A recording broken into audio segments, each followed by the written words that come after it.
July 22nd, 1944, 0642 hours, near Malinava, Estonia. Oberleutnant Otto Karius sits in the commander's cupola of Tiger 217, scanning the terrain ahead through his binoculars as morning fog begins to lift. His tank, a 56-ton Panzerkampfwagen 6 Tiger 1, is positioned hull down behind a small ridge, only the turret visible to anyone approaching from the east. Karius is 23 years old, commanding Schwer Panzerabteilung 502, Heavy Tank Battalion 502, with 138 confirmed tank kills already to his credit. He's been fighting on the Eastern Front for 2 years. He knows Soviet tactics, Soviet equipment, and Soviet mistakes. And right now, through the thinning fog some 200 meters ahead, he's watching 10 Soviet T-34 medium tanks advancing in line formation toward his position. Tiger 217 is alone. The rest of Karius's company is 3 kilometers south, engaging a different Soviet force. Radio communication was lost 2 hours ago when a Soviet artillery barrage damaged the battalion's command vehicles. Karius has 17 rounds of 88mm ammunition remaining. His crew has been awake for 72 hours, fighting almost continuously as the Soviet summer offensive pushes westward. The loader, Unteroffizier Kurt Fickert, is 19 years old and has been with Karius for 8 months. The gunner, Gefreiter Hans Weber, is 22, with hands steady enough to hit targets at 2,000 meters while the tank is moving. The driver, Gefreiter Albert Kirscher, can read terrain like a map, positioning the 56-ton Tiger precisely where Karius needs it. The radio operator, Gefreiter Josef Roth, maintains equipment and operates the hull machine gun, though his primary role now is spotting targets and calling ranges. They are exhausted, outnumbered 10-1, and about to fight the engagement that will become legendary in armored warfare history. Zane T-34, Entfernung 1200 Meter, Karius reports calmly. 10 T-34s, range 200 meters. The crew doesn't respond with words, they respond with action. Weber traverses the turret slightly, centering the sight on the lead T-34. Fickert loads an 88mm Panzergranate 39 armor-piercing round. Kirscher adjusts the Tiger's position fractionally, improving the hull-down position. Roth confirms the range through his optics. Bestätigt, 1200 meter. Confirmed, 1,200 meters. The Soviet tanks continue advancing. They haven't spotted Tiger 217 yet, concealed by the ridge and morning shadows. Karius makes his calculation: 10 T-34s, 17 rounds of ammunition. He needs better than 50% hit rate at long range, or he needs to let them close to 600 meters where hitting becomes almost certain, but where their 76mm guns can penetrate the Tiger's frontal armor if they're lucky. It's the eternal calculation of tank warfare. Engage at long range where you're safe but might miss, or wait for short range where you won't miss but aren't safe. Karius chooses precision over safety. Feuer wenn bereit, fire when ready. Birth of a Panzer commander. Otto Karius was born May 27, 1922, in Zweibrücken, Germany, a small town near the French border. His father was a schoolteacher who taught Otto to think systematically, to solve problems through analysis rather than emotion. When war came in 1939, Karius was 17, too young for combat duty. He volunteered for the Wehrmacht anyway, but was rejected multiple times for being too short and underweight, 5 feet 3 inches tall, barely 110 pounds. The recruiting officers looked at me and saw someone who couldn't handle the physical demands of infantry combat, Karius recalled in his memoir, Tigers in the Mud. They weren't wrong. I probably couldn't have marched 30 kilometers with a full pack, but I could think, and I could shoot. Those skills matter more in a tank than muscle mass. In 1940, after his third application, the Wehrmacht finally accepted Karius and assigned him to panzer training. He attended panzer school at Putlos, where instructors immediately recognized that his small stature was an advantage in the cramped interior of German tanks. More importantly, they recognized his ability to read terrain, calculate ranges instinctively, and remain calm under pressure. Karius never panicked, recalled his training instructor. Other trainees would freeze when we simulated being under fire. Karius would assess the situation, identify the threat, and execute the correct response, all within seconds. That kind of mental discipline is rare. Carius was assigned to Schwer Panzerabteilung 502 in 1943, when the unit was re-equipped with Tiger I heavy tanks. The Tiger I was Germany's answer to Soviet heavy tanks like the KV-1 that had proven nearly invulnerable to standard German anti-tank weapons in 1941-1942. 56 tons of armor and firepower, powered by a Maybach HL230 P45 engine producing 700 horsepower, giving the Tiger a top speed of 38 km/h on roads, 20 km/h cross-country. Protected by armor up to 100 mm thick on the frontal hull and turret, immune to most Allied anti-tank weapons at combat ranges. Armed with the 88mm KWK-36 L56 gun, the most powerful tank gun in service in 1943, capable of penetrating any Allied tank's armor at ranges exceeding 2,000 meters. But the Tiger had weaknesses. It was mechanically complex. The engine, transmission, and suspension required constant maintenance. It was fuel-hungry, consuming 300 liters per 100 kilometers, limiting operational range. It was slow compared to medium tanks, unable to pursue fleeing enemies or retreat quickly from dangerous situations. And it was expensive. Each Tiger cost as much as 5 Panzer IV medium tanks, meaning they were always outnumbered. German doctrine recognized these limitations and developed tactics to compensate. Tigers operated in small units, companies of 9 to 14 tanks, providing concentrated firepower at critical points. Tigers fought from defensive positions when possible, using terrain to protect their vulnerable sides and rear while maximizing the advantage of their superior gun range. Tigers engaged at long range, destroying enemy tanks before they could close to effective firing range. Tiger crews were trained extensively. Average training was 6 to 8 months before combat deployment, compared to 2 to 3 months for Soviet tankers. Otto Carius mastered these tactics and added his own refinements. The Tiger philosophy. Carius's approach to tank combat was fundamentally different from most commanders. Standard German doctrine in 1943 to 1944 emphasized aggressive offense, attacking enemy positions, seeking decisive engagements, using speed and violence to overwhelm opposition. Carius rejected this philosophy for Tiger operations. The Tiger isn't a cavalry horse, he told his crews. It's a sniper rifle. You don't charge forward hoping to hit something. You position carefully, identify targets precisely, fire accurately, and reposition before the enemy can respond. His tactical principles were simple. 1. Terrain is survival. The Tiger's armor protected against frontal attacks, but the sides and rear were vulnerable. Carius positioned his Tigers to minimize exposure, hull down behind ridges, between buildings, in tree lines, anywhere that concealed the hull while leaving the turret free to traverse and fire. If the enemy can see your hull, you're in the wrong position, Carius emphasized. The hull should be hidden. Only the turret should be visible, and even that only when you're ready to shoot. 2. Range is advantage. The 88mm gun could penetrate Soviet T-34 frontal armor at 2,000 meters. The T-34's 76mm gun could penetrate Tiger frontal armor only at ranges under 500 meters, and only with lucky shots against weak points. This meant Carius could engage Soviet tanks at ranges where they couldn't effectively return fire. Every engagement should begin at maximum effective range, Carius taught.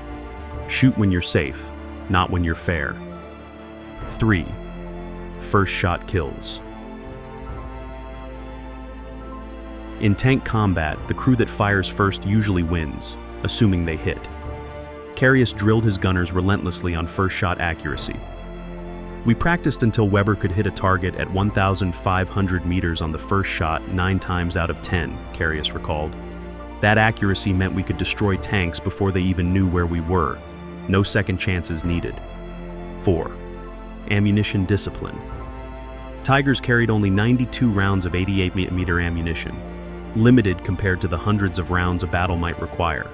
Carius taught his crews to fire only when they had high-probability shots. I've seen crews fire 10 rounds to destroy one tank because they're shooting at bad angles or extreme ranges, Carius said. That's not combat effectiveness, that's wasting ammunition. Wait for the right shot, then take it. Chimney until when to leave. So, Soviet doctrine emphasized overwhelming numerical superiority.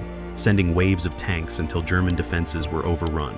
Carius understood that Tigers couldn't hold positions indefinitely against unlimited enemies. "There's no shame in withdrawing when you're outnumbered 10-1, he told his crews. "Kill as many as you can from a good position, then displace to a new position before they can coordinate effective counterfire. Survival means fighting another day." By July 1944, Carius had applied these principles through dozens of engagements on the Eastern Front. His company had destroyed over 200 Soviet tanks with minimal losses, a kill ratio approaching 20.1. But the Soviet summer offensive of 1944, Operation Bagration, was overwhelming German defenses through sheer numbers. Soviet forces had numerical superiority of 4-1 in tanks, 7-1 in artillery, and effective air superiority. German units were retreating westward, fighting delaying actions to slow the Soviet advance. Schwerpanzerabteilung 502 was assigned to hold key positions in Estonia, buying time for German infantry to establish new defensive lines. It was exhausting, desperate work, fighting all day, withdrawing at night, sleeping in the tank because there was no time to establish proper rest areas. Carius's crew had been in continuous combat for 6 weeks. They were physically and mentally exhausted, but they were also experienced, confident, and completely trusting of their commander. On July 22, 1944, that trust would be tested. 8 minutes at Malinava, 0642 hours. Tiger 217, hull down behind a ridge near Malinava. 10 T-34 tanks advancing in line formation, 1,200 meters distant. Carius watches through his commander's optics as the Soviet tanks continue forward. They still haven't spotted his Tiger. The T-34s are advancing in parade formation, perfectly spaced, maintaining uniform distance. It's a textbook approach for a unit that doesn't expect opposition. They're overconfident. That overconfidence will kill them. ZL Panzer, links, target tank, left, Carius commands. Entfernung 1200, range 1200. Weber centers his sight on the leftmost T-34. Standard doctrine is to kill the flank vehicles first, forcing the formation to cluster where subsequent shots are easier. Fertig, ready, Weber reports. Feuer, fire. First kill, 0643-15. The 88mm gun roars. The massive recoil rocks the 56-ton Tiger backward slightly despite its weight. Inside the turret, the blast is deafening even through the crew's headphones. Acrid propellant smoke fills the fighting compartment as the breech opens and the spent shell casing ejects onto the turret floor with a metallic clang. Fickert already has the next round, another Panzergranate 39, and rams it home. Geladen, loaded, he reports. Downrange, the leftmost T-34 shudders as the 88mm armor-piercing round strikes, its turret at 9,200 meters. The German 88mm round, traveling at 773 meters per second, penetrates the T-34's 45mm turret armor as if it were paper. The round continues through the turret interior, killing the commander and gunner instantly, then detonates the ammunition stored below the turret basket.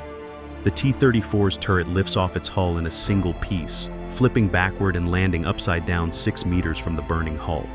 It's the signature of an ammunition detonation, catastrophic kill, crew dead before they knew what hit them. The other 9 T-34s immediately react. Commanders button up their hatches. Drivers accelerate to maximum speed. The neat line formation breaks as each tank maneuvers independently, trying to present harder targets. But they still don't know where Carius is. They're firing wildly toward the ridge, hoping to hit something. Rounds crack overhead, impacting 50 to 100 meters behind Tiger 217's position. Zweites Ziel, Mitte. Second target, center, Carius commands calmly. Second kill, 0644, Umlag. Weber traverses right, tracking a T-34 that's turning to present its side armor. A fatal mistake. The side armor of a T-34 is only 45mm thick, and it's flat rather than sloped. At 1,100 meters, the T-34 has closed slightly. It's an almost perfect target. Feuer. The 88mm fires again. This round hits the T-34's side just below the turret ring, penetrating into the crew compartment and killing the loader and gunner.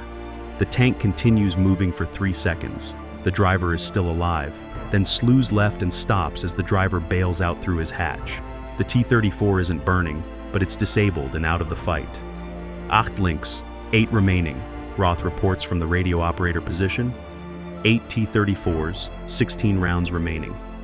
The mathematics are still in Karius's favor, but the Soviet tanks are adapting. They're spreading out, maneuvering erratically, closing the range rapidly. In another 90 seconds, they'll be at 600 meters, where their 76mm guns become dangerous even to the Tiger's frontal armor. Karius makes his decision. Aggressive engagement. Kirscher, vorwärts 20 Meter. Kirscher, forward 20 meters. The driver eases Tiger 217 forward, exposing more of the hull but improving the field of fire. It's a calculated risk. The Tiger is now more visible, but Karius can engage targets faster. Would you expose your position to get better shots, or stay hidden and hope? Tell me in the comments. Third and fourth kills. 06:45:30. 2 T-34s are now at 900 meters, approaching from slightly different angles. Both are firing, their 76mm rounds sparking off the Tiger's frontal armor without penetrating. The impacts sound like massive hammers striking the hull, but the crew knows they're safe as long as the impacts are frontal. Links Panzer, left tank, Karius directs. Weber fires, hit. The T-34's driver's hatch explodes, inward, killing the driver and jamming the transmission. The tank slews right, out of control, and stops. Rechts Panzer, right tank. Fickert has the next round loaded before Weber even asks. The 88mm fires again. This shot hits the T-34's turret front, punching through and detonating inside. The tank's engine dies immediately, electrical systems destroyed, and the crew begins bailing out. 6 übrig, 6 remaining, Roth reports. The turning point, 06:47 hours. 6 T-34s remaining, 14 rounds of 88mm ammunition left. The Soviet tanks have closed to 700 meters, entering the danger zone where their guns can potentially penetrate weak points in the Tiger's armor. But closing the range was a mistake. At 700 meters, the Tiger's accuracy increases to nearly 95%. At 700 meters, each shot is almost certain to penetrate Soviet armor. Karius shifts tactics, rapid fire. Kontinuierlich feuern, continuous fire.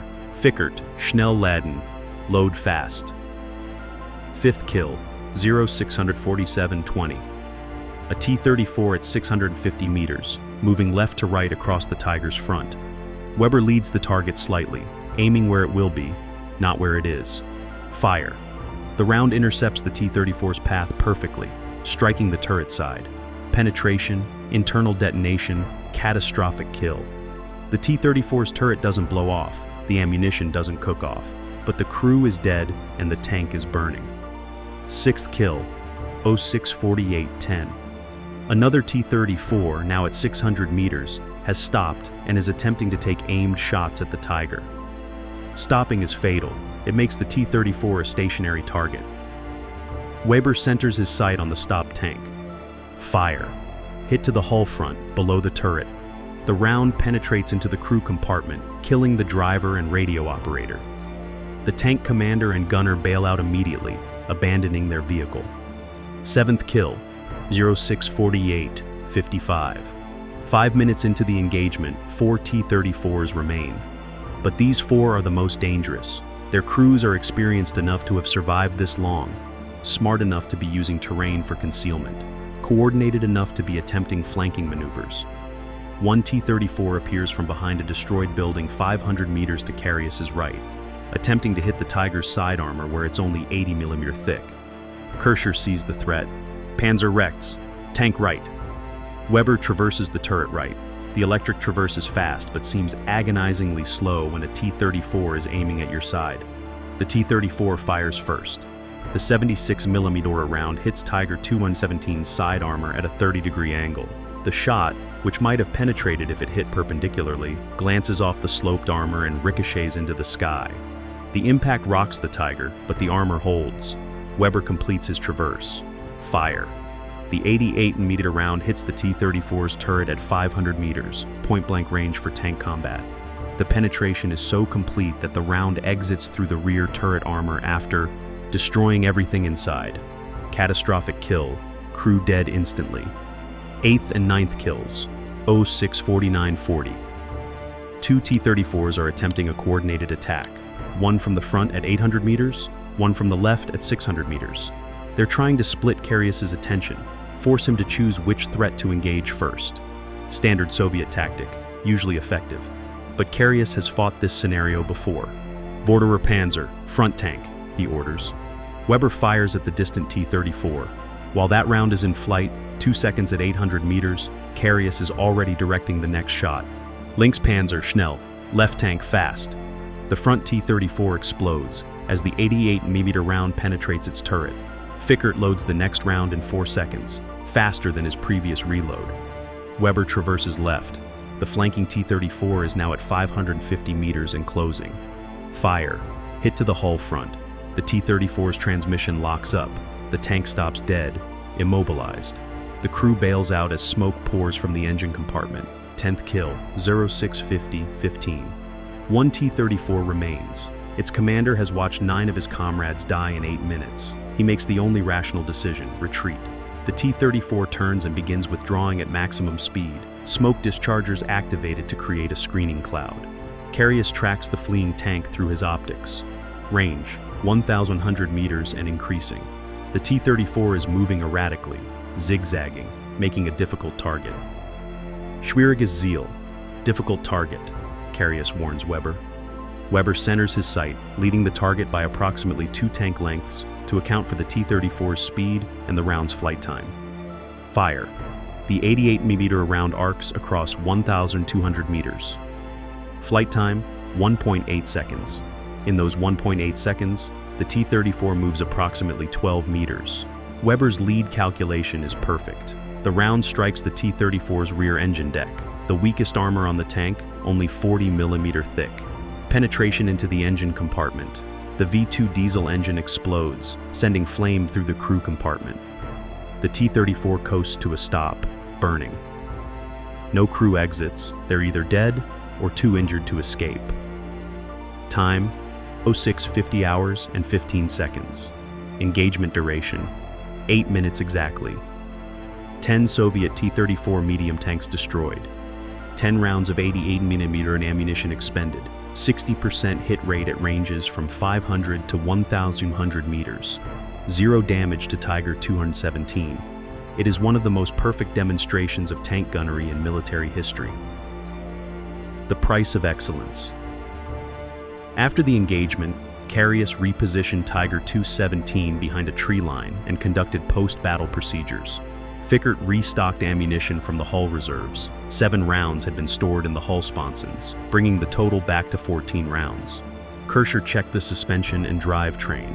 The rapid forward movement during the engagement had stressed the Tiger's notoriously fragile transmission. Weber cleaned the 88mm gun barrel and checked the recoil. Mechanism, 10 rapid shots in 8 minutes generated significant barrel heat. Roth attempted to re-establish radio contact with battalion headquarters. Still no response. The radios remained jammed or damaged. Carius recorded the engagement in his combat log. 22 July 1944, Jo642, Jo650 Uhr, Bei Malanava. 10 T-34 vernichtet, 10 Schuss, keine eigenen Verluste. 20th July 1944, 0642, 0650 hours, near Malanava. 10 T-34 destroyed, 10 shots, no own losses. The entry was characteristically brief. No mention of the tactical situation, the crew's exhaustion, or the fact that they'd been outnumbered 10-1. To Carius, it was just another engagement. But to the crew, it was the moment they fully understood what made Carius exceptional. After that engagement, we knew we'd survive the war, recalled Kurt Fickert years later. Not because we were invincible, we weren't, but because Carius fought intelligently. He never took unnecessary risks. He positioned us where we had advantage. He picked engagements we could win and avoided ones we couldn't. That kind of leadership keeps you alive when luck runs out. The engagement at Malanava was typical of Carius's combat style throughout 1943-1944. By war's end, Carius had been credited with over 150 confirmed tank kills, making him one of the highest-scoring tank aces in history. His company, Schwer Panzerabteilung 502, destroyed over 500 Soviet tanks during its service on the Eastern Front. The unit's casualties were remarkably low for a heavy tank battalion. Fewer than 30% of crews were killed or seriously wounded, compared to 60 to 70% average for panzer units on the Eastern Front. Carius survived the war without serious injury, shot twice through the uniform but never wounded. His tanks damaged multiple times, but never destroyed under his command. But survival came at a cost. Carius fought continuously from 1943 to 1945. 2 years of almost daily combat, watching friends die, killing hundreds of enemy soldiers, living with the constant stress of knowing any engagement could be his last. "People ask if I'm proud of my kill count," Carius said in a 1992 interview. "I'm not. I'm relieved I survived, and I'm grateful my crew survived. The kills were necessary. If I didn't destroy those tanks, they'd destroy German infantry positions and kill thousands. But I don't celebrate killing. I celebrate the fact that my crew and I came home." After the war, Carius studied pharmacy, opened a successful pharmacy in Hirschweiler-Petersheim, Germany, and ran it for 50 years. He rarely spoke publicly about his war service until the 1990s, when he published his memoir, Tigers in the Mud. The book became a bestseller in military history circles, not because it glorified war, but because it provided honest tactical analysis of tank combat from a crew-level perspective. Carius died on January 24, 2015, at age 92. His funeral was attended by former Tiger crewmen, military historians, and hundreds of people who simply wanted to honor the man who'd become a legend. Legacy in steel. The engagement at Malinava and Carius's broader combat record influenced armored warfare doctrine for decades. NATO and Warsaw Pact armies studied his tactics. Lesson 1: quality over quantity. One well-positioned, well-trained tank crew with superior equipment can defeat multiple inferior opponents through tactical advantage. Modern main battle tanks like the M1 Abrams and Leopard 2 were designed around this principle: emphasis on crew training, sophisticated fire control systems, and powerful main guns that allow engagement at ranges where enemy tanks can't effectively return fire. Lesson 2: first shot kills. Modern tank gunnery emphasizes first-round hit probability over rate of fire. Advanced fire control computers calculate range, lead angle, ammunition type, and environmental factors automatically, but the principle remains Carius's. Take the time to ensure the first shot hits, because you might not get a second chance. Lesson 3: terrain exploitation. Hold-down positions, use of concealment, and firing from protected positions remain fundamental to tank tactics. The U.S. Army's tank gunnery training at Fort Benning teaches identical positioning principles that Carius developed through combat experience 80 years ago. Lesson 4: combined arms integration. While Carius achieved remarkable success with tanks alone, modern doctrine recognizes that tanks are most effective when integrated with infantry, artillery, and air support. The Tiger Wallam's limitations: mechanical unreliability, fuel consumption, limited production numbers, demonstrated that even superior equipment can't compensate for systemic strategic disadvantages. The Tiger WWII itself became legendary, feared by Allied tankers throughout the war. British, American, and Soviet tank crews developed specific tactics for engaging Tigers: avoid frontal engagements, coordinate attacks from multiple angles, use artillery and air support whenever possible, and accept that defeating a Tiger would probably cost multiple Allied tanks.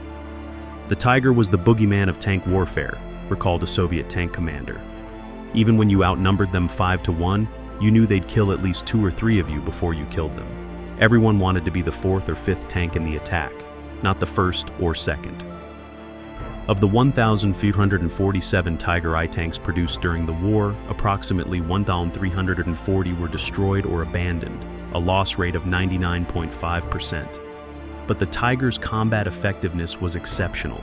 Estimated kill ratio of 5.81 against all opponents, meaning each Tiger destroyed almost 6 enemy tanks before being knocked out.